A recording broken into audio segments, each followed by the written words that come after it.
Good, mate. How are you? He may do a while, so he's been waiting, so we'll get him straight.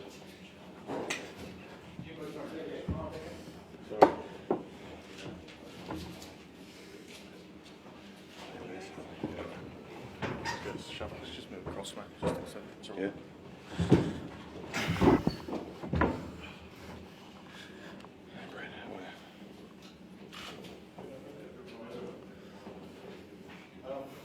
Any cameras not ready? Don't stress a little bit.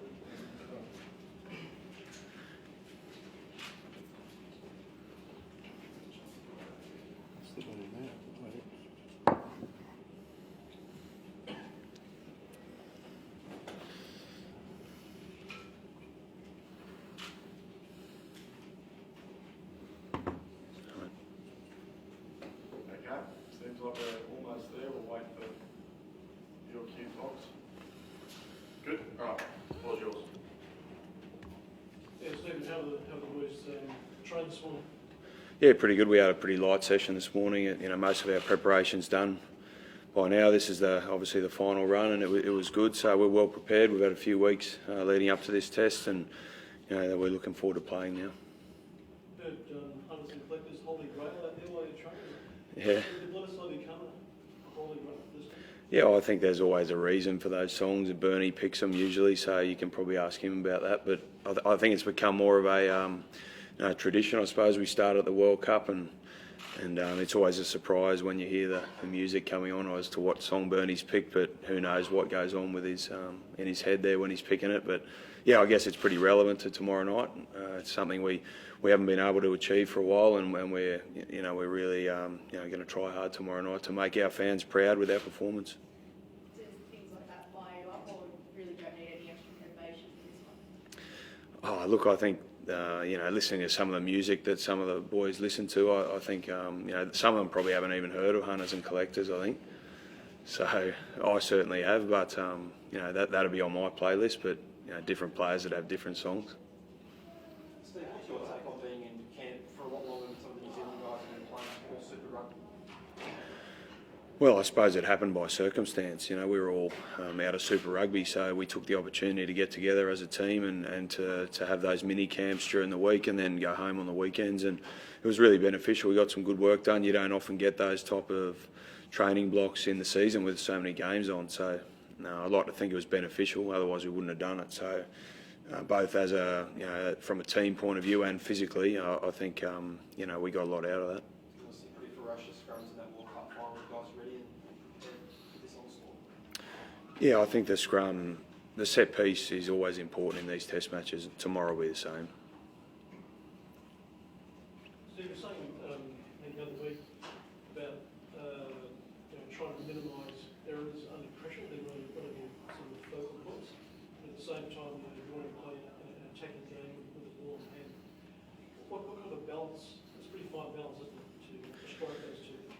Yeah, it is, and I think it's a case of just not being afraid of making mistakes to start with, because that has the opposite effect. But going out there and playing your game and playing the game that we want to play under pressure, and the more you can train that, the better you'll go under those circumstances. So we've tried to create that environment at training over the last 3 weeks, and so that when we encounter that pressure in a game, then guys are prepared for it. So, like you say, it is a fine line.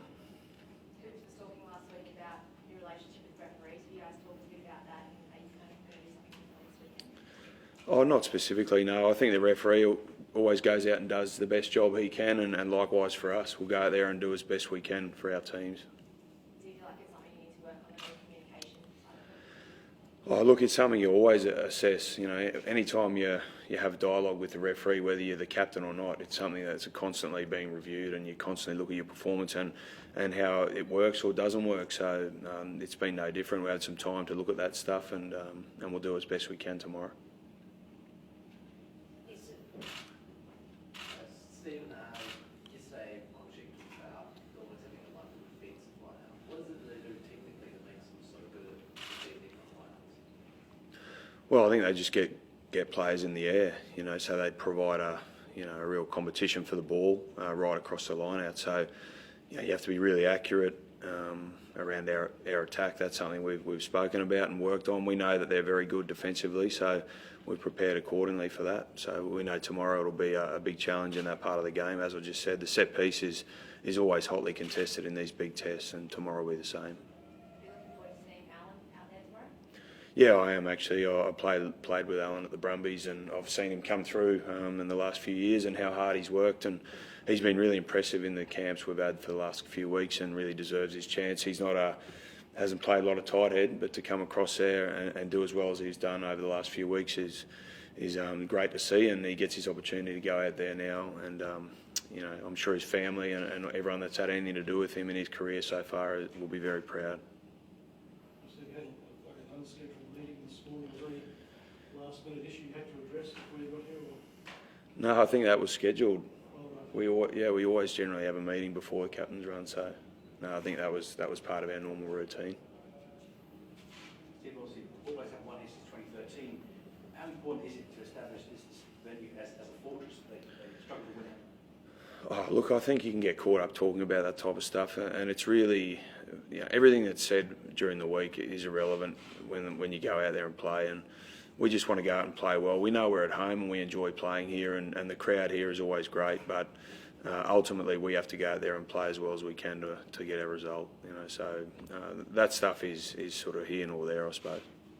It's a vastly different side to the one you guys played in the World Cup final last year. Is there a feeling that maybe this is, if you're going to get the All Blacks, this is when it's going to happen this year? We haven't talked too much about the opposition. We've got new players in our team from last year as well, and also from our last outing together, our last series. So, we know they're going to be strong. They always are, and they've shown that in their series against Wales. So, we know we're encountering a very tough opponent. They're the #1 team in the world. So, we know we have to go there and play as well as we possibly can to win the game.